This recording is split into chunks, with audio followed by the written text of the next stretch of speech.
আমন্ত্রণ এটি নিউজের নিয়মিত আয়োজন নিউজ আর এক্সট্রায় সহযোগিতায় ক্যামব্রেন স্কুল অ্যান্ড কলেজ ও আলোক হেলথ কেয়ার অ্যান্ড হাসপাতাল।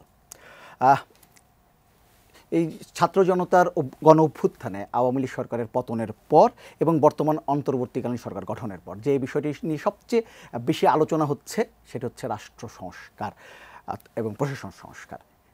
আজকে আমরা এই বিষয়টা নিয়ে কথা বলবো। এর মধ্যে অনেকগুলো কাজ হয়েছে, অনেকগুলো পদক্ষেপ আমরা দেখতে পাচ্ছি। সেই পদক্ষেপগুলো নিয়ে কথা বলবো, রাষ্ট্র সংস্কার কীভাবে হবে, চ্যালেঞ্জগুলো কী কী এবং করণীয় কী কী, এই বিষয় নিয়েগুলো আমরা আজকে কথা বলবো। আমাদের সঙ্গে আলোচক হিসেবে যুক্ত আছেন মোহাম্মদ আবু আলম মোহাম্মদ শহীদ খান, সাবেক সিনিয়র সচিব, এবং তার কাছে মনে হয় আমরা সবচেয়ে ভালো এই বিষয়টি নিয়ে জানতে পারবো। বর্তমান অন্তর্বর্তীকালীন সরকার দায়িত্ব নেওয়ার 11 দিনের মতো হলো। আমি যদি এই সময়টা একটু আপনি মূল্যায়ন করতে বলি যে 11 দিনে আসলে কেমন দেখলেন বর্তমান সরকারের কার্যক্রমকে? না, 11 দিন তো খুবই কম সময়ে দেখতে দেখতে চলে গেল। এবং যে ছাত্র গণ অভ্যুত্থান হয়েছিল 5 তারিখে দেশের প্রধানমন্ত্রী চলে গেলেন দেশের বাইরে, এবং তারপরে যে সংকট সৃষ্টি হয়েছিল এবং সরকার গঠিত হওয়ার জন্য প্রায় 70-72 ঘন্টার সময় লেগে গিয়েছিল। তো এখন ধরেন তাদের যে সামনে যে বড় বড় চ্যালেঞ্জ ছিল, তার মধ্যে একটা আইন শৃঙ্খলা পরিস্থিতি নিয়ন্ত্রণে আনা একটা বড় চ্যালেঞ্জ ছিল। সেটা মোটামুটি কাছাকাছি পৌঁছাতে পেরেছি বলে আমরা মনে করি। কেন, যে ধরনের বিশৃঙ্খলা সৃষ্টি হয়েছিল, অগ্নি সন্ত্রাস বা লুটপাট, মানুষ হত্যা, সেটা বন্ধ হয়ে গেছে, সেটা আপাতত নাই। এবং এখনও দু এক জায়গায় আজকেও চ্যানেল নিউজ 24-এ কারা জানি হামলা করেছে, মানে এখনও কিছু কিছু ঘটনা ঘটছে। বাট আমার মনে হয় এগুলো নিয়ন্ত্রণে আসবে এবং এই উপদেষ্টা পরিষদ নিশ্চয়ই খুব কঠোরভাবে এগুলো নিয়ন্ত্রণের ব্যবস্থা করবেন। এটা সবচেয়ে বড় চ্যালেঞ্জ এবং এটা সবচেয়ে আগে করতে হবে। তারপর তারা তো কিছু কিছু ব্যবস্থা নিচ্ছেন, কিছু প্রশাসনিক, কিছু বিচারিক, বিচার বিভাগে, কিছু পুলিশে, এই ব্যবস্থাগুলো তারা নিয়েছেন। সুতরাং এগুলো হচ্ছে আপনার কিছু ব্যবস্থা গ্রহণ করা, সাময়িক ব্যবস্থা বলতে পারেন আপনি এগুলোকে। তো এগুলোর ফলে কিছু উন্নতি হবে প্রশাসনে, বিচার বিভাগে এবং আপনার পুলিশে কিছু উন্নতি হবে, এবং উন্নতি ধীরে ধীরে আমরা লক্ষ্য করতে থাকবো, ধীরে ধীরে জানতে পারবো। একেবারে এখনই বলার সময় হয়নি যে অনেক কিছু ঘটে গেছে, কিন্তু প্রত্যাশার জায়গাটা কিন্তু অনেক প্রত্যাশা তো অনেক বড়।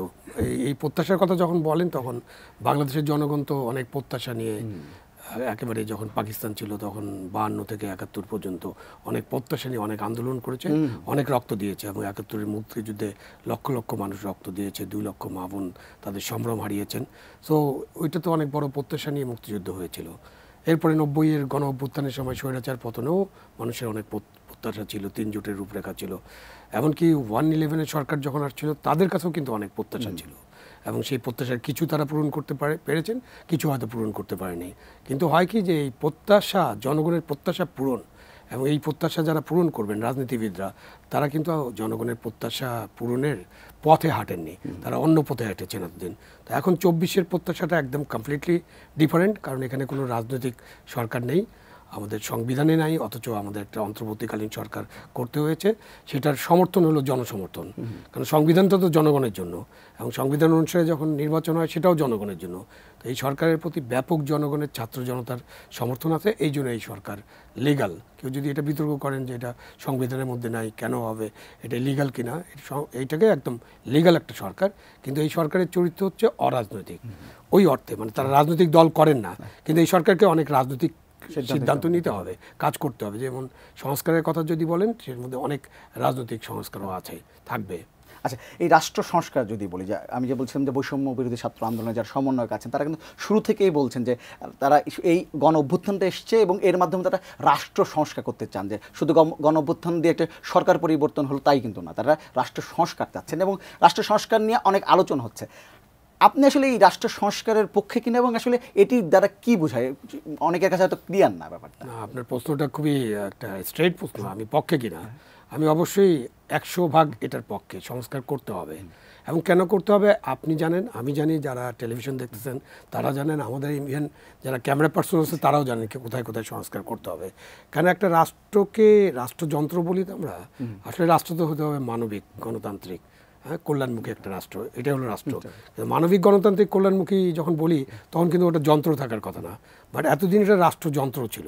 এখন রাষ্ট্র সংস্কার করে এটা যন্ত্র থাকে, এটার মানবিক রূপ দিতে হবে, কল্যাণমুখী রূপ দিতে হবে এবং গণতান্ত্রিক রূপ দিতে হবে। এখন সংস্কারটা খুব জরুরি, আমরা এটা করিনি। 71-এর মুক্তিযুদ্ধের পরে আমাদের হাতে সুযোগ ছিল, তখন আমরা অনেক কিছু করতে পারতাম, সব কিছু করতে পারিনি। তারপরে তো আমরা স্বৈর শাসনের মধ্যে ছিলাম। তখন 90 সালে যে গণ অভ্যুত্থান হয়েছিল সেটাও একটা গণ অভ্যুত্থান ছিল, এবং 90 সালে গণ অভ্যুত্থানের মধ্যে দিয়ে স্বৈরাচারকে বিদায় করে আমরা একটা 3 জোটের রূপরেখা ছিল সেটা জনগণের সামনে। এবং আমাদের রাজনৈতিক দল, যেটা দুইটা বড় রাজনৈতিক দল, বিএনপি এবং আওয়ামী লীগ এবং অন্যান্য বাম দল, ছোট দল, পেশাজীবী, সবাই জনগণ, তারা সবাই কিন্তু 3 জোটের রূপরেখাটা গ্রহণ করেছিল। এবং যারা ক্ষমতায় যাবেন তারা ছিল এবং তারাও গ্রহণ করেছিলেন। কিন্তু আমরা কি দেখলাম যে গত 24 আর 10-এ 34 বছর ওই সুনীল গঙ্গোপাধ্যায়ের কবিতার মতো কেউ কথা রাখে না।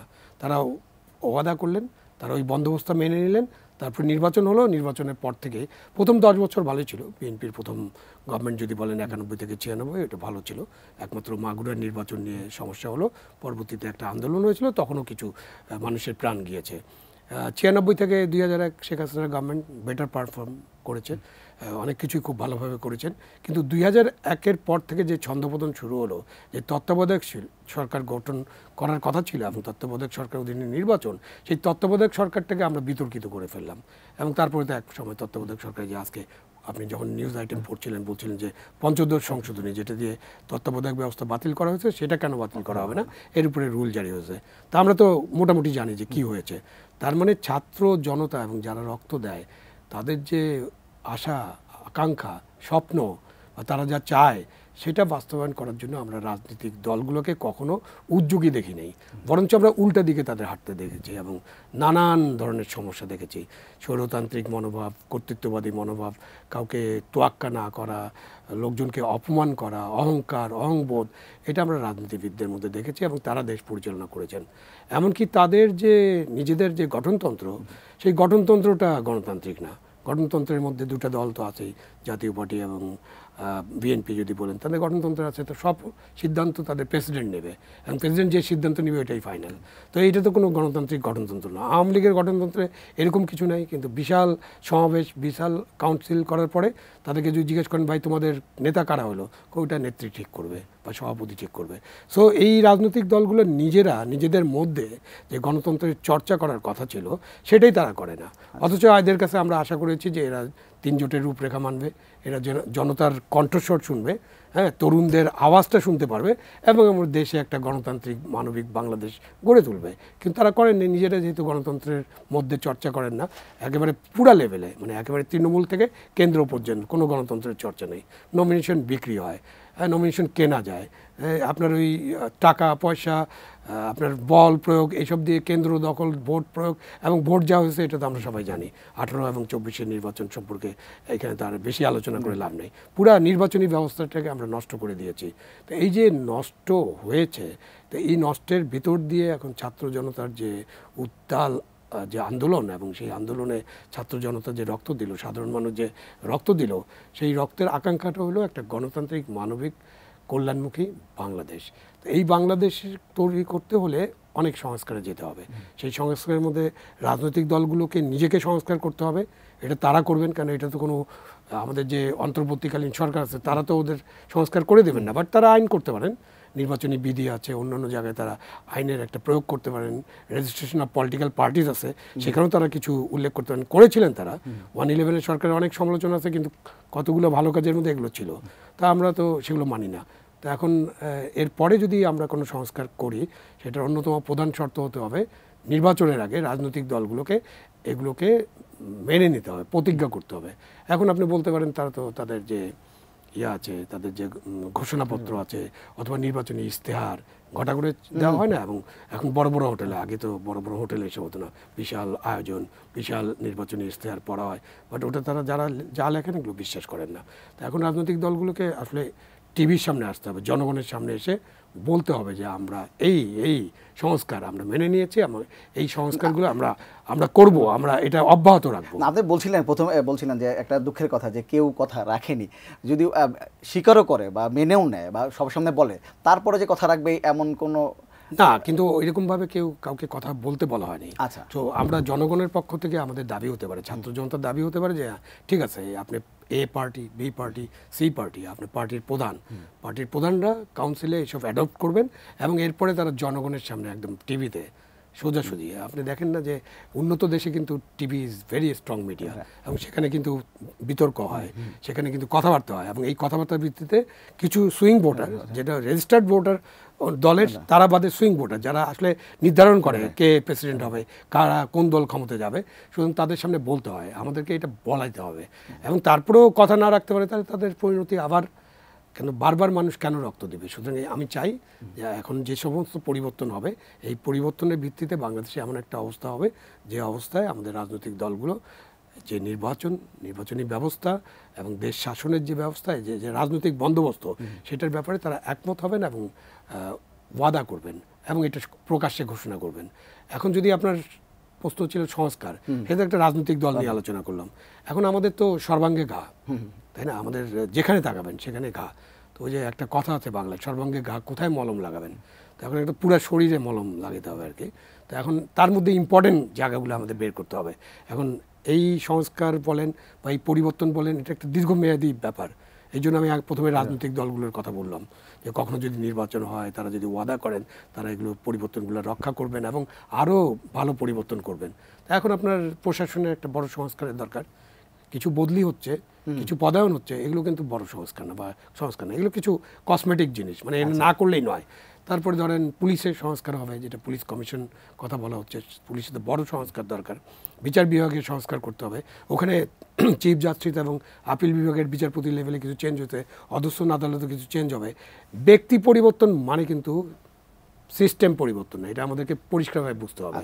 আপনি কোনো ব্যক্তি পরিবর্তন করলেন, ব্যক্তির পরিবর্তন এই মুহূর্তে জরুরি, কেন বিগত সরকারের সাথে বা স্বৈরাচারী সরকার যাকে বলা হচ্ছে তাদের সাথে অনেক কর্মকর্তা পর্যায়ে বা পলিসি লেভেলে বিচারক, পুলিশ এবং আমাদের প্রশাসক, অনেকেই, ইভেন সাংবাদিকরাও, আপনাদের মিডিয়াও, এবং অনেক জায়গা আছে তো যেখানে তারা এমনভাবে যুক্ত হয়ে গেছেন, এমনভাবে লেজুর ভিত্তি করেছেন, এমনভাবে দলীয় অবয়বটা, দলীয় মুখোশটা পরে নিয়েছিলেন যে তাদেরকে আর চেনা যাচ্ছিল না। তাদের যে কাজ গঠন, মানে সংবিধান, আইন, বিধিবিধান, এমনকি তাদের নৈতিকতা অনুযায়ী যে কাজ করা দরকার সেটাও তারা করছিলেন না। সো ওই লেভেলে, পলিসি লেভেলে এই যে বদলি, পদায়ন, কিছু লোকের বিদায় দেওয়া, যদিও আমি 25 বছরের চাকরি থেকে বিদায় দেওয়া এটাকে কালো আইন মনে করি, বাট যেটা হচ্ছে এখন এইটুক তো করতেই হবে, বাধ্যতামূলক হয়তো, বাট তারপরে আমি চাই যে আইন অনুযায়ী প্রত্যেকের বিরুদ্ধে প্রসেস ফলো করা হোক, আমরা প্রসেস ফলো করে যেতে চাই।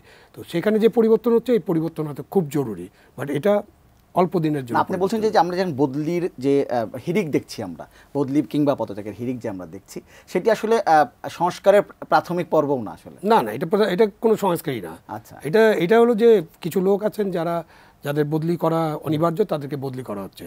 আপনি সংস্কার মানে হচ্ছে যে আপনার সিস্টেম, আপনার যে ব্যবস্থা আছে সেই ব্যবস্থার সংস্কার করতে হবে। এখন আপনি একে বদলি করে বিকে আনলেন, ওর যদি একই ক্যারেক্টার হয়, সে যদি এখন আগে একটা নাম জব করতো, এখন আরেকটা নাম জব করবে, আগে 2 ড্রাম তেল নিয়ে তেল মালিশ করতো, এখন 10 ড্রাম তেল নিয়ে যাবে, তো তাহলে তো কোনো লাভ হলো না। সুতরাং সংস্কার করতে হলে ওই মানসিক পরিবর্তন আনতে হবে, সিস্টেমে পরিবর্তন আনতে হবে। সেই সংস্কারগুলো নিশ্চয়ই অন্তর্বর্তীকালীন সরকার করবে। কেননা এই 24-এর যে গণ অভ্যুত্থান, ছাত্র জন অভ্যুত্থান, তাদের জন আকাঙ্ক্ষা হচ্ছে সংস্কার, রাষ্ট্রের মেরামত, রাষ্ট্রের সংস্কার। তো রাষ্ট্রের এইসব জায়গায় অবশ্যই সংস্কার করতে হবে এবং সংস্কার পরিকল্পনা নিয়ে করতে হবে।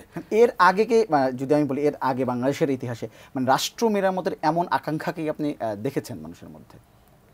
আপনি 71-এ তো রাষ্ট্র মেরামতের আকাঙ্ক্ষা নিয়েই তো করেছে, তাই না? 71-এ আমরা পাকিস্তান কেন চাইলাম না, পাকিস্তানদের সাথে থাকতে চাইলাম না কেন? পাকিস্তান যখন অন্যায় যুদ্ধ চাপিয়ে দিল তখন তো এটা বিশাল একটা গণযুদ্ধ হয়েছে, তাই না? তো 71-এর যে স্বাধীনতা যুদ্ধ, বিশাল গণযুদ্ধ, এবং 98,000 পাকিস্তানি সেনা ট্রেন্ড, এবং যারা অনেক ভালো যুদ্ধ, কমান্ডো অনেক টাইপের যোদ্ধা ছিলেন, তাদের তো জনগণের কাছে সারেন্ডার করতে হলো।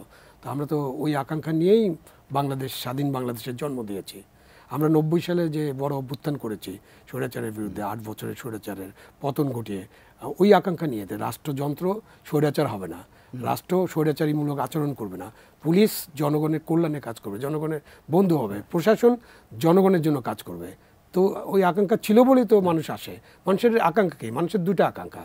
একটা হলো মানুষ অপমানিত হতে চায় না, মানুষ তার অধিকার চায়, তার ভোট প্রয়োগ করতে চায়, আর মানুষ শান্তিতে ঘুমাতে চায়, আইন শৃঙ্খলা পরিস্থিতির উন্নতি চায়, কোনো চাঁদাবাজির শিকার হতে চায় না, কোনো ধরনের নিপীড়ন নির্যাতনের শিকার হতে চায় না। এটা মানুষের একটা মূল আকাঙ্ক্ষা, যেটা আমাদের সংবিধানেও সেই আকাঙ্ক্ষাগুলোর বর্ণনা আছে। আর মানুষ চায় দুই বেলা দুমুঠো ভাত খেয়ে দিন যাপন করতে। দ্রব্যমূল্য মানুষকে অসহায় করে, আপনি মুদ্রাস্ফীতি মানুষকে অসহায় করে। সুতরাং মানুষ চায় দুবেলা দুমুঠো ভাত খেয়ে এবং ভাত তরকারি ডিম বা যেটাই আছে তার যে খাবারটা, সেই খাবারটা দিন দিন উন্নত হোক। আচ্ছা, যদি এই যে রাষ্ট্র, আমি বদলির কথা যদি বলি, একটা সংস্কার, প্রশাসনিক সংস্কারের কথা বলি, আসার পর আমরা এই গত 11 দিন যদি বলি, একটা বিশাল বদলি হচ্ছে, পরিবর্তন হচ্ছে, পদত্যাগ হচ্ছে, সেখানে পদায়ন হচ্ছে, সব কিছু মিলে প্রশাসনে এক ধরনের অস্থিরতা কিন্তু আমরা দেখতে পাচ্ছি। এটি আবার শেষ পর্যন্ত খারাপ দিক কোনো আছে কিনা, নাকি আসলে যে অস্থিরতা চলছে এটা মানে এটাকে আপনার দূর করতে হবে, বন্ধ করতে হবে। বাট এই অস্থিরতা কেন? তো আমরা সব দিক যদি বিবেচনা করি, মনে করেন অনেক মানুষের দুঃখ বেদনা ক্ষোভ আছে, অনেক মানুষ হলো বঞ্চিত হয়েছে, তো তাদের দুঃখ বেদনা ক্ষোভ তো প্রকাশ করারও একটা সুযোগ দিতে হবে। তা আপনি তো প্রকাশ করে ফেলেছেন অলরেডি, যারা যার প্রকাশ করার করেছেন, তো তারপর তো আপনাকে সিস্টেমে যেতে হবে। আপনি তো একটা চেয়ারে বসে আছে, একজন তাকে সরাই দিয়ে আপনি ঠাস করে ওই চেয়ারে বসে যেতে পারবেন না, এটা কোনো সিস্টেম না, এবং এটা রাষ্ট্র অ্যালাউ করবে না কখনোই। তো সুতরাং আপনারা অনেকেই যারা বঞ্চিত হয়েছিলেন, তাদের দুঃখ বেদনা ক্ষোভ প্রকাশ করেছেন, তাদেরকে একটা সিস্টেমের মধ্য দিয়ে এইটা তাদের কর্তৃপক্ষের কাছে, যার যা কর্তৃপক্ষ, এবং দরকার হলে উপদেষ্টা পরিষদের কাছে, এমনকি প্রধান উপদেষ্টার কাছে তারা এটা পেশ করতে পারেন, এবং তার ভিত্তিতে ওনারা বসে আলাপ আলোচনা করে ন্যায্য সিদ্ধান্ত গ্রহণ করতে পারেন। কিন্তু এই যে অস্থিরতা, এই অস্থিরতা বর্তমান অন্তর্বর্তীকালীন সরকার, যার অনেক গুরু দায়িত্ব আছে, অনেক চ্যালেঞ্জেস আছে, তাদেরকে বিব্রত করা হবে। তাদের সময় লাগবে তো সবকিছু ঠিক করতে, তাদেরকে ধৈর্য ধরতে হবে আমাদের, এবং তাদেরকে সময় দিতে হবে, এবং তারা সেই কাজগুলো করবেন। তারা তো বসে নেই, তারা প্রতিদিন কিছু না কিছু কাজ করছেন। সুতরাং যে অস্থিরতার সৃষ্টি হয়েছে, সেই অস্থিরতার সৃষ্টি হওয়ার কারণ ছিল, কিন্তু আপনি এখন বন্ধ করবেন। অস্থিরতা তো শুধুমাত্র সচিবালয় না, বাইরে অনেক জায়গায়, শিক্ষা প্রতিষ্ঠানে অস্থিরতা, আপনার যে ডিজি হেলথ অফিসে অস্থিরতা, ডিজি এডুকেশন অফিসে অস্থিরতা, কতগুলো কলেজে অস্থিরতা, তাই না? তারপরে পেশাজীবী সংগঠনগুলোর মধ্যে অস্থিরতা, সবখানে একটা অস্থিরতা, এবং আন্দোলন সবারই এখন দাবি দেওয়া। অনেক দাবি দেওয়া আছে, অনেক আন্দোলন চলতে পারে, বাট সেই দাবি দাওয়াগুলো যদি ন্যায্য হয় তাহলে সময় দিতে হবে। আপনি হঠাৎ করে আজকে যেমন একটা, গতকাল তো আমাদের প্রধান উপদেষ্টার যে বাসভবন এবং অফিস, সেটা ঘেরাও করেছিল মনে হয় গ্রাম পুলিশ, তাই না? গ্রাম পুলিশ অনেকদিন ধরেই তাদের অনেক আন্দোলন চলতেছে, বাট গ্রাম পুলিশ কালকেই ঘেরাও করলে তো কালকেই তো তাদেরকে রেভিনিউ বাজেটে আনা সম্ভব হবে না। গ্রাম পুলিশের অনেক দুঃখ, কারণ আমি ফিল্ডে চাকরি করেছি, তখন গ্রাম পুলিশে কিন্তু ছেঁড়া জুতা ছিল, হ্যাঁ, কাপড় চোপড় ঠিক মতো ছিল না। এখন তো যাদেরকে আমি দেখলাম গতকালকে, তারা তো ওয়েল ড্রেসড এবং ওয়েল কাপড় চোপড় পরা, এবং তাদের জুতা টুটাও ভালো আছে, তারপরেও তাদের অনেক দুঃখ বেদনা আছে। কারণ গ্রাম পুলিশ একটা খুবই গুরুত্বপূর্ণ অর্গানাইজেশন, যেটাকে আমরা কখনোই গুরুত্ব দেইনি। তো তারা গুরুত্ব পাওয়ার যোগ্য, এবং তারা যে কাজটা করে এটা রাষ্ট্রের আইন শৃঙ্খলা রক্ষার জন্য খুবই গুরুত্বপূর্ণ। সুতরাং তাদের ব্যাপারটা মাথায় নিয়ে আমাদের উপদেষ্টা পরিষদ নিশ্চয়ই কোনো চিন্তা ভাবনা করবে। কিন্তু আপনি যদি এরকম ঘেরাও করে 3-4 ঘন্টা ঘেরাও করে রাখেন, এবং প্রধান উপদেষ্টা যদি তার প্রোগ্রামে ঠিক মতো যেতে পারে না, তো সেটা তো আপনি সমর্থনযোগ্য না। সেই জন্য আমি এই কথা বলছি যে আপনাদের অনেক গোষ্ঠীর অনেক দাবি দেওয়া আছে, অনেক বঞ্চনার শিকার আপনারা হয়েছেন, আপনাদের অনেক ন্যায্য দাবি আছে, সন্দেহ নেই। 15 বছর বা 10 বছরের যে অপশাসন ছিল, তখন আপনাদের দাবি দেওয়ার কথা এত উচ্চকিতভাবে বলতে পারেননি, এত কাছ পর্যন্ত যেতে পারেননি, গিয়েছেন, পেশ করেছেন, এখন একটু অপেক্ষা করেন। আলোক হেলথ কেয়ার অ্যান্ড হাসপাতাল, আজ আমরা কথা বলছি রাষ্ট্র সংস্কার, এই বিষয়টি নিয়ে আমাদের সঙ্গে আছেন আবু আলম মোহাম্মদ শহীদ খান, সাবেক সিনিয়র সচিব। যদি রাষ্ট্র সংস্কারের সাথে অবশ্যই প্রশাসন সংস্কার একটা বড় ওতপ্রোতভাবে জড়িয়ে আছে। আজকে যদি আমি বলি, আজকে আমরা দেখতে পাবো সারাদিনে বিভিন্ন ঘটনা, অনেক খবর, এবং সেই খবরের মধ্যে স্থানীয় সরকার প্রায় পাল্টে ফেলা হলো। আমি সকল জেলা উপজেলার চেয়ারম্যান, পৌরসভার মেয়র এবং সিটি কর্পোরেশনের মেয়র যেগুলো আছে, সবাইকে অপসারণ করা হয়েছে এবং প্রশাসক নিয়োগ দেওয়া হয়েছে। এই পরিবর্তনটাকে একসাথে, এই স্থানীয় সরকারের এই পরিবর্তনটাকে আপনি ইতিবাচক বা নেতিবাচক কীভাবে দেখছেন? প্রথমত স্থানীয় সরকার একেবারে পাল্টে ফেলা হয়েছে, যেটা আপনি বললেন, এটার ন্যারেটিভটা হয়তো ওইভাবে না বললেও আমরা পারি। কোনো কিছু পাল্টানো হয়নি আসলে, শুধু স্থানীয় সরকার তো স্থানীয় সরকারের মতো আছে। আপনার এই গত কয়েকদিন ধরে আমাদের মিডিয়া এবং অন্যান্য গণমাধ্যমে জানা গেল যে আমাদের যে মেয়র সাহেবরা আছেন বিভিন্ন জায়গার, এবং আমাদের যে কাউন্সিলররা আছেন এবং উপজেলা চেয়ারম্যান আছেন, তারা নাই। তারা কোথায় আছেন কেউ জানে না। আমি পলাতক বলবো না, কেন পালিয়ে গেছেন কিনা সেটাও তো জানি না, বাট তারা নাই, তাদের কাজ করছেন না, এবং সেবা ক্ষতিগ্রস্ত হচ্ছে। যদি তারা অফিসে না যান এবং তাদের কাজটা দায়িত্ব না পালন করেন, তাহলে তো সরকারকে একটা কিছু করতে হবে। তো এইখানে সরকার যে ব্যবস্থাটা নিয়েছে, এটা খুবই সাময়িক ব্যবস্থা ধরতে পারেন, বাট এই সাময়িক ব্যবস্থা কতদিন হবে সেটা আমি এখনো জানি না। বাট এটা সাময়িক, এটা পার্মানেন্ট না, মানে আমি বলছি দীর্ঘমেয়াদী চিরস্থায়ী বন্দোবস্ত না, সেই অর্থে আমি সাময়িক বলছি। তো এখন আপনি এখানে তো মানুষের অনেক কাজ থাকে, এবার জন্ম সার্টিফিকেটটাও নেওয়ার জন্য যেতে হয়, আরও অন্যান্য অনেক কাজ আছে। তো এই সংগঠনগুলোকে চালাতে হবে। তো ওখানে যাদের দায়িত্ব দেওয়া হয়েছে, প্রশাসক নিয়োগ করা হয়েছে, এবং ওখানে একটা সেট আপ আছে। সেট আপের কিছু কিছু লোক হয়তো খারাপ ছিল, দুর্নীতিবাদ ছিল, অথবা একেবারে দলবাদ ছিল, তাদেরকে হয়তো আপনি কিছু পরিবর্তন করবেন বা তাদেরকে নিউট্রাল করবেন, তাদের বিরুদ্ধে ব্যবস্থা নেবেন। কিন্তু বাকি সব লোক তো রাখতে হবে এবং তারা কাজ করবেন। ধরেন আমার একটা ক্লিনার, সে তো কোনো দোষ করে নেই, এবং ঢাকা শহরে আমাদের অনেক 7,000-এর বেশি ক্লিনার আছে, এখন আরও বেশি হতে পারে। আমি যখন সচিব ছিলাম তখনকার কথা বলছি। তো এদেরকে কাজে লাগাইতে হবে, কার নেতৃত্বে কাজ করবে, কীভাবে কাজ করবে, তাদের বেতন ভাতা কীভাবে দেওয়া হবে। সেই জন্য এই প্রশাসক নিয়োগ ছাড়া দেয়ার ওয়াজ নো আদার ওয়ে। অন্য কোনো বিকল্প থাকলে আমি জানি বা মনে করি যে আমাদের উপদেষ্টা পরিষদ সেই বিকল্প চিন্তা করতেন। এখন কোনো বিকল্প নেই, সুতরাং প্রশাসক নিয়োগ করা হয়েছে এবং প্রশাসকের কাজ করবেন। এখানে একটা কথা বলতে চাই যে এরা আমাদের কলিগ, আমার সহকর্মী ছিলেন। এরা বাংলাদেশের, এদের গণকর্মচারীদের নিয়ে বাংলাদেশের জনগণের অনেক ক্ষোভ, বিক্ষোভ, বেদনা আছে, এবং সেটার কোনো কোনো জায়গায় প্রকাশও হয়েছে। কোনো কোনো জায়গায় এটার আমরা দেখেছি একজন ডিসিকে তার অফিস থেকে বের করে দেওয়া হয়েছে, যেটা কখনো ঘটেনি। এই 1861 সালের পরে পুলিশের এতগুলো থানায় আক্রমণ, থানা পুড়িয়ে দেওয়া, পুলিশের লোকদের পালিয়ে যাওয়া, এটা কিন্তু ঘটে নেই। তো অনেক ঘটনা ঘটছে।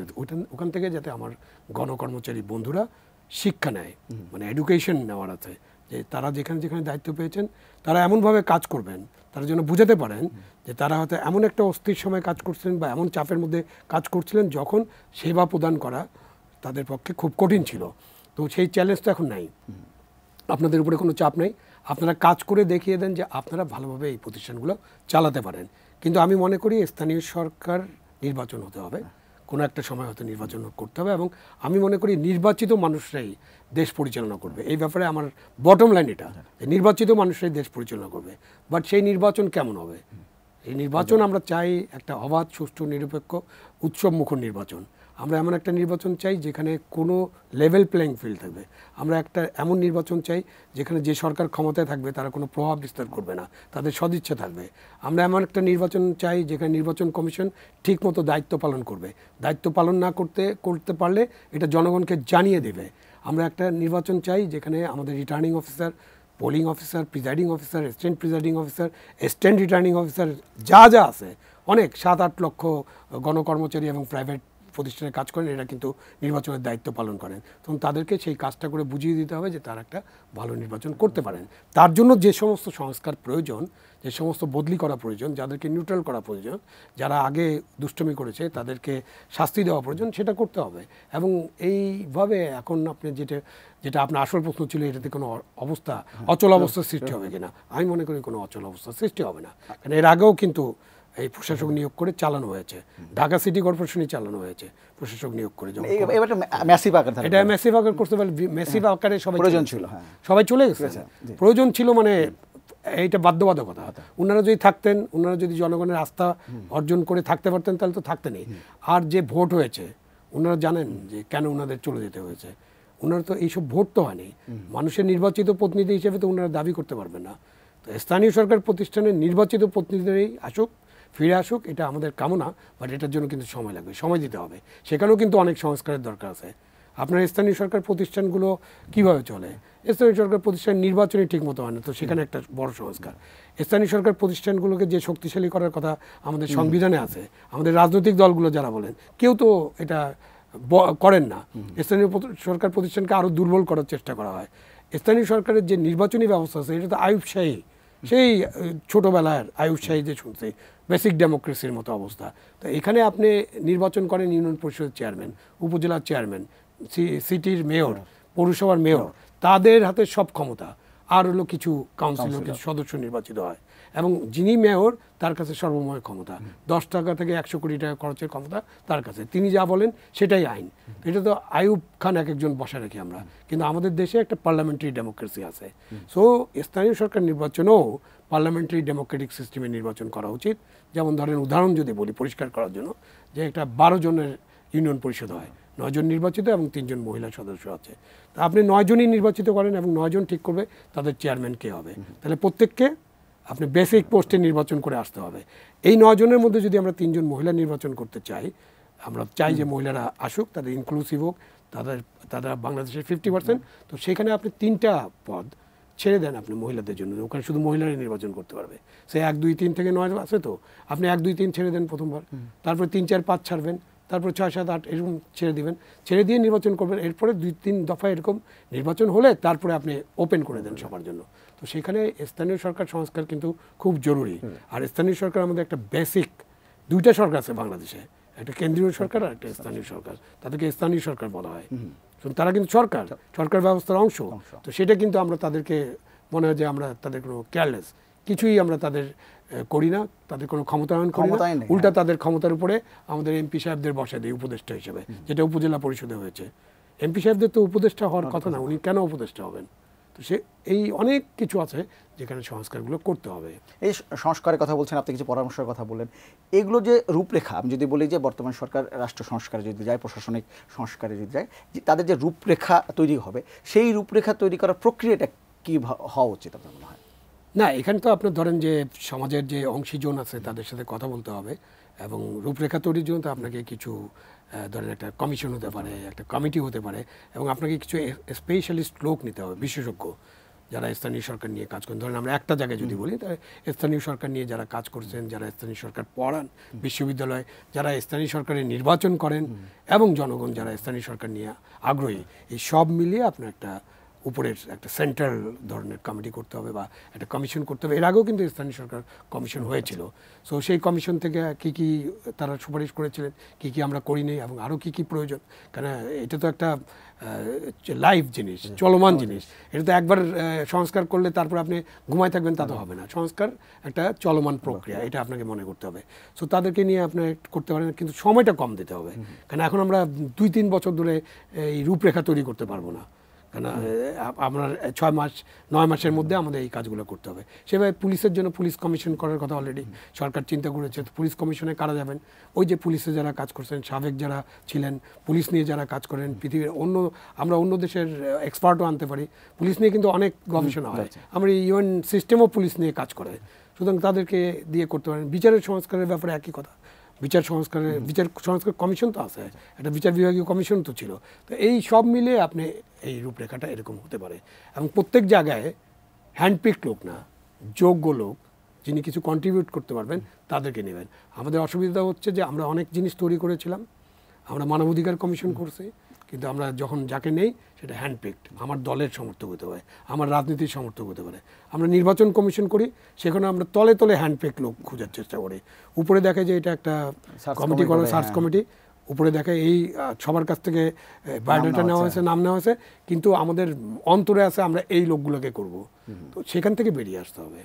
এই যে বেরিয়ে আসার সংস্কার বলছেন যে সমস্যা আমার, মানে আমরা যে এর আগে উদ্যোগ নেওয়া হয়েছে, এর আগে সংস্কারের প্রক্রিয়া শুরু হয়েছে, কিন্তু শেষ পর্যন্ত সদিচ্ছার যে অভাব আমরা দেখতে পাচ্ছি, এটা কি একটা বড় সুযোগ এলো কি না যে এই সংস্কৃতি থেকে? এটা তো আমাদের রাজনৈতিক সংস্কৃতিটাই এত খারাপ, সদিচ্ছা তো পরে, রাজনৈতিক সংস্কৃতিটাই খারাপ। আপনি সুযোগ পেলেই আপনি গণতন্ত্রের মাধ্যমে নির্বাচিত হবেন, আপনি পার্লামেন্টারি ডেমোক্রেসি, কিন্তু আপনি একদম ফ্যাসিবাদ হচ্ছেন বা কর্তৃত্ববাদী হচ্ছেন অথবা স্বৈরাচারী হচ্ছেন। আমাদের দেশের তো সব সরকারে, যে রাজনৈতিক দলগুলোর সরকার এবং যারা অন্য সরকার ছিল, তৃতীয় পক্ষ বা সামরিক বাহিনী থেকে যারা এসে ক্ষমতা নিয়েছিলেন, প্রত্যেকে কিন্তু আজ পর্যন্ত 24 সাল পর্যন্ত আপনি দেখেন প্রত্যেকটা স্বৈরাচারী তকমা নিয়ে বিদায় হয়েছে, খুনি তকমা নিয়ে বিদায় হয়েছে। এইটা তো আর হইতে দেওয়া যায় না। এটা হবে কেন? কেন এটা হবে? সেইখানেই প্রশ্নটা করতে হবে, আর জন্য এরকম তকমা নিয়ে কেউ বিদায় না হয়। সেই কারণে আপনি এটা যেটা বলছেন সেটা একটা বড় সুযোগ। কারণ এর আগে যে পরিবর্তন হয়েছিল, সেই পরিবর্তনের মধ্যে মানে 90 দিন বা আর একটু সময়ের মধ্যেই রাজনৈতিক দলগুলোই ক্ষমতায় চলে এসেছিল, এবং তারা নিজেরা পরিবর্তন হয়নি, সেই জন্য তারা কোনো পরিবর্তন করেনি, কোনো সংস্কার করেনি। বাট এই সরকারের সামনে একটা বড় সুযোগ এসেছে। আমি বলবো যে মুক্তিযুদ্ধের পরে এটা একটা অনেক বড় সুযোগ, যেখানে আপনি সংস্কার করতে পারেন, বিকজ আপনার গণ অভ্যুত্থান হয়েছে, ছাত্র জনতার অভ্যুত্থান হয়েছে, এবং এই সংস্কারের পক্ষে ছাত্র জনতারা আছে। তাদের যদি ঘুম পাড়িয়ে না দেওয়া হয়, তারা যদি ঘুমিয়ে না যান, তারা যদি সজাগ থাকেন, তাহলে কিন্তু সংস্কারগুলো করতে হবে। সংস্কার ছাড়া আমাদের দ্বিতীয় কোনো পথ থাকবে না। আমি প্রত্যাশা করি তারা ঘুমিয়ে যাবেন না। যারা বৈষম্য বিরোধী ছাত্র আন্দোলনে যারা সমন্বয়ক আছে, তাদের পক্ষ থেকে বলা হচ্ছে যে তারা কর্তৃপক্ষ না হলেও তারা কিন্তু প্রেশার গ্রুপ হিসেবে কাজ করতে চায়, প্রেশার গ্রুপ, এবং এটা অন্য সময় দেখা যায় কিন্তু প্রেশার গ্রুপ বিরোধী দল হয় সাধারণত, যতক্ষণ আমরা পার্লামেন্টে দেখি যে সরকার থাকলে প্রেশার গ্রুপ বিরোধী দল হয়, কিন্তু বেশিরভাগ সময় দেখা গেছে যে সেটা আসলে প্রথম থেকে সরকার এবং বিরোধী দলের সম্পর্কে এত খারাপ হয় কেউ কারো কথা শুনতে চায় না। কিন্তু বর্তমান পরিস্থিতি এই প্রেশার গ্রুপটা অর্থাৎ ছাত্র জনতা যারা আছে তারা নিশ্চয়ই একটা মানে যারা অন্তর্বর্তীকালীন সরকার আছে তাদের একটা সহায়ক শক্তি হিসেবে কাজ করতে পারবে না। তারা তো ওই যে হালুয়া রুটির ভাগের মধ্যে নাই, তাই না? হ্যাঁ, কিছু কিছু ঘটনা ঘটছে, এটা আপনি বলতে পারেন যে একেবারে কিছু চাঁদাবাজি হয়েছে, কিছু তাদের নামে হয়েছে, কিছু ঘটনা ঘটছে যেটা তাদের নামে করা হচ্ছে, কিন্তু তারা তো বলেছেন তারা এটার সাথে নাই এবং তারা ব্যবস্থা নেবেন এটা বলছেন, এবং ব্যবস্থাটা কিন্তু জরুরি ভিত্তিতে নেওয়া প্রয়োজন এবং সেটা কিন্তু মানুষকে জানতে হবে। এবং ঘটনা ঘটতে থাকবে, আমরা নাই, আমরা ব্যবস্থা নিচ্ছি এটা বলবো, তারপরে কোনো ব্যবস্থা নেওয়া হবে না, সেটা কিন্তু পরে মানুষ সন্দেহ করবে, অবিশ্বাস করবে, মানুষের আস্থা চলে যাবে। তো আমার এই সমন্বয়ক বা ছাত্র যারা আন্দোলনে ছিলেন, যারা নেতৃত্ব দিচ্ছেন, তাদের কাছে একটা বিনীত দাবি যে আপনারা যে ব্যবস্থা নেওয়ার কথা বলছেন সেই ব্যবস্থাটা নিয়ে আপনারা এটা প্রকাশ করেন, দেখান যে ব্যবস্থা নেওয়া হয়েছে। আর আপনি যে ছাত্র জনতা ঘুমিয়ে প্রেশার গ্রুপ হিসেবে যে কাজটা করবে সেটা তো এখনও বোঝা যাচ্ছে যে তারা কাজটা করবে এবং তাদেরকে এই কাজটা করতে হবে। আপনার পার্লামেন্টে ওই নির্বাচনটি বিরোধী দল আর সরকারি দলের কারেক্টটা তো একই ছিল, মানে এটা হলো জাস্ট আসন পরিবর্তন। আগে আপনি ধরেন দক্ষিণ দিকে বসতেন, এখন উত্তর দিকে বসেন, এছাড়া তো কিন্তু তাদের ক্যারেক্টারের মধ্যে বড় কোনো পরিবর্তন ছিল না। সুতরাং এখন আমরা কিন্তু এই সরকারের মাধ্যমে আমাদের বড় ধরনের সংস্কার, বড় ধরনের সাংস্কৃতিক পরিবর্তন, মনোজগতের পরিবর্তন, হ্যাঁ, আমাদের চিন্তা চেতনার পরিবর্তন এটা দেখতে পারবো। আপনাদের সেই ফিউডাল কালচার থেকে, রাজনীতি তো পুরোপুরি ফিউডাল কালচারে আছি এবং স্বৈরাচারী অবস্থায় আছি, সো ওইখান থেকে আমরা বেরিয়ে আসতে পারবো বলে আমি মনে করি, আশা করি, এবং তারা নিশ্চয়ই বেরিয়ে আসবেন। এবং বেরিয়ে না আসলে তারা এটার জন্য দায় দায়িত্ব তাদের, এবং এটার ফলাফল তারাই কিন্তু ভোগ করবেন। আমরা একদম শেষ সময় চলে এসেছি, একটু আমি যদি যে সংস্কারের যে কথা আমরা বলছিলাম, যে সংস্কার আসলে প্রয়োজন আপনি বলছেন, সেই সংস্কার করতে গিয়ে চ্যালেঞ্জগুলো কী কী মোকাবেলা করতে হতে পারে? প্রথমত এটা আমি বলছি না, শুধু এটা সবাই মানে ছাত্র জনতার গণ অভ্যুত্থানের প্রত্যাশা যে আমাদের রাষ্ট্রকে সংস্কার করতে হবে, মানে আমাদের যে রাষ্ট্রের ব্যবস্থাটা আছে সেটাকে মানবিক করতে হবে, গণতান্ত্রিক করতে হবে। এবং এই সংস্কার রাজনৈতিক দলগুলো চায়। হয়তো যে দলটি ক্ষমতা ছিল তারা হয়তো এই সংস্কার চাইতো না, কিন্তু বিএনপি তো চায়। তাদের 31 দফা একটা ঘোষণা আছে না, সেখানে তো সংস্কারের কথা আছে, লেভেল প্লেইং ফিল্ডের কথা আছে। সেখানে তারা বলছে যে সব কিছু দলীয়করণ হয়েছে, পুলিশ, বিচার বিভাগ, প্রশাসন, সেনাবাহিনী, আয়নাঘর, অনেক কিছু নিয়ে তারা কথা বলছে না। সো মানুষ, গণ অভ্যুত্থানের যে মানুষেরা তারা যে কথা বলছে, এবং আমাদের রাজনৈতিক দল যারা বিরোধী রাজনৈতিক শিবিরে ছিল তারাও এগুলো বলেছে। সুতরাং এই সংস্কারগুলো করতে হবে, এবং এই সংস্কারগুলো করার জন্য এটা হচ্ছে একটা সুযোগ, মক্ষম সুযোগ। মানে এরকম সুযোগ আবার জাতির জীবনে কবে আসবে আমি জানি না, বাট এটা যখন এসেছে এবং আরও দু একবার এসেছিল আমরা তখন করি নাই। সুতরাং এই সুযোগটা আমরা হারাতে চাই না। এখন অন্তর্বর্তীকালীন সরকারের জন্য তো এটা একটা বড় চ্যালেঞ্জ, কারণ এটা তো ছোট সরকার এবং এই সরকারের সেই রাজনৈতিক দল নাই, তৃণমূল পর্যায়ে কর্মী বাহিনী নাই, বাট তাদের কি আছে? তাদের আছে জনগণের সাপোর্ট, যেটা ওই যে রাজনৈতিক দলগুলোর ছিল না। যে শাসক দল ছিল তাদেরও ছিল না, আর যারা শাসক দলের বাইরে ছিলেন তারাও তো অনেক চেষ্টা করেছেন, তাদেরও ছিল না। সুতরাং তারা বুঝেছেন যে তাদের কি আছে। এই সরকারের কাছে এই বিশাল সমর্থনটা আছে, এবং এই সরকারের যে আমাদের যে বিদেশি বন্ধুরা আছে যা আন্তর্জাতিক মহলে, এই সরকারের অ্যাকসেপ্টেবিলিটি অনেক বেশি, বিশেষ করে পশ্চিমা বিশ্বের কাছে, এবং যারা আমাদের গার্মেন্ট সেক্টরের জন্য, যারা আমাদের ইকোনমিক ডেভেলপমেন্টের জন্য অনেক গুরুত্বপূর্ণ পার্টনার, তো তাদের একটা সমর্থন আছে। তো এই চ্যালেঞ্জটা তারা নিশ্চয়ই গ্রহণ করতে পারবেন, এবং অনেক চ্যালেঞ্জ, এবং এই চ্যালেঞ্জটা গ্রহণ করে প্রত্যেক সেক্টরের জন্য পৃথকভাবে করতে হবে। এটা তো এমন একটা প্যাকেজ না যে আজকে আমি একটা গুলি তৈরি করলাম এবং খাওয়াই দিলাম, নো, এটার জন্য কাজ করতে হবে, এবং এই জন্য 9 মাস 1 বছর সময় দিয়ে কাজগুলো করতে হবে। এখন আপনি প্রথম হলো যে আপনি স্বল্পমেয়াদী সংস্কার করবেন, তারপর আপনি মধ্যমেয়াদী করবেন, তারপর দীর্ঘমেয়াদী সংস্কারের যে রূপরেখা থাকবে সেটা যদি নির্বাচন হয় 3 বছর, 4 বছর, 5 বছর, যখনই হোক, সময়টা তো আমরা জানি না এখনও, তখন নির্বাচিত সরকার সেগুলো বাস্তবায়ন করবে।